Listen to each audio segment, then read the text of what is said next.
Hi guys! So I was just having a meeting with a client of mine and we were talking about the App Store optimization. There I recognized one pattern in the app stores that I want to share with you guys. Especially how ASO is working in 2019, because it's a lot different than it was 3 years ago or 2 years ago, or even in 2018. Let's face it, the competition got fiercer and it's getting more competitive in the app stores. A year ago, I made the comparison that we have 1 billion websites indexed by the search engines. We have now a couple of million apps in the app stores. So it means we don't have as much competition like we have in web, but we still have a lot of competition. So what changed actually? And how can you use what is happening right now to your advantage? So how was it 3 years ago? You could basically build a business just based on strong App Store optimization alone. Why doesn't that work anymore? Because when nobody was doing it, when nobody was actually optimizing for keywords, when nobody was actually thinking about anything like that, then the one who was doing a little bit got a huge upside. So everybody who just basically had some keywords and figured out they have a keyword based on their ASO tool was ahead of the pack. Nowadays it doesn't work like that. Nowadays you have to think a little bit more holistically. Neil Patel was talking about that from an SEO perspective or from an online marketing perspective, and I think in the app marketing space it will be as important as well. So there are 3 things that I want to share with you guys. The first one is you have to be aware of your positioning in the app stores. You can't just say that your app is the best for everything, like the category, health and fitness.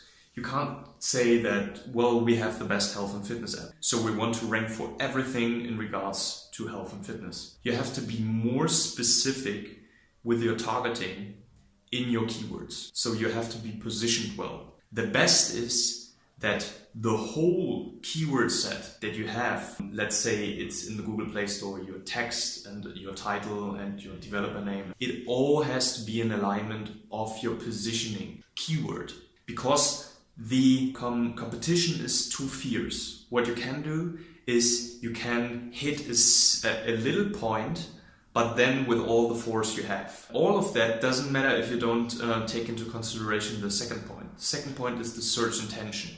What is actually somebody who's typing in that keyword? What do they want? What kind of app are they searching for if they type in the keyword that you want to rank for?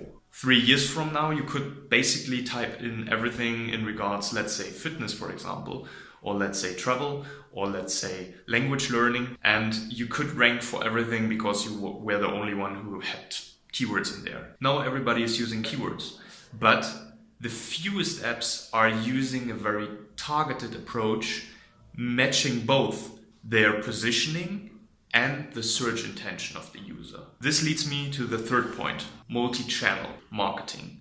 Use multi-channel marketing in your strategy. What does that mean? I talked about synergy effects in one of the other videos that I did, and I always emphasize that when you do marketing campaigns, it has an impact on all your funnel in App Store optimization. You will rise in the keyword rankings, you will rise in the category rankings, and there are certain tools that you can use in order to measure that. So to make a controlled effort of controlling your marketing and then, basically using those synergy effects to your advantage. So these 3 points are very crucial. If you have an App Store optimization strategy that basically just targets every keyword there is, and you don't know about the search intention that the user has when they want to download an app from that keyword that they were typing in, then you're missing out.